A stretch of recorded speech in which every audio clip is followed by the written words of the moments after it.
اے پیغمبر میرے بندوں کو بتا دو کہ میں بڑا بخشنے والا ہوں، بڑا مہربان ہوں، اور یہ کہ میرا عذاب بھی درد دینے والا عذاب ہے۔ اور ان کو ابراہیم کے مہمانوں کا احوال سنا دو۔ جب وہ ابراہیم کے پاس آئے تو سلام کہا۔ انہوں نے کہا کہ ہمیں تو تم سے ڈر لگتا ہے۔ مہمانوں نے کہا کہ ڈریے نہیں، ہم آپ کو ایک دانشمند لڑکے کی خوشخبری دیتے ہیں۔ وہ بولے کہ جب مجھے بڑھاپے نے آ پکڑا تو تم خوشخبری دینے لگے، اب کاہے کی خوشخبری دیتے ہو؟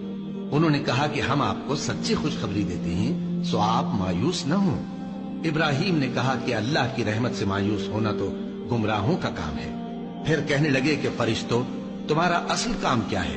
انہوں نے کہا کہ ہم ایک گناہگار قوم کی طرف بھیجے گئے ہیں کہ اس کو عذاب کریں، مگر لوط کے گھر والے کہ ان سب کو ہم بچا لیں گے، البتہ ان کی بیوی کہ اس کے لیے ہم نے ٹھہرا دیا ہے کہ وہ پیچھے رہ جائے گی۔ پھر جب فرشتے لوط کے گھر آئے تو انہوں نے کہا کہ تم تو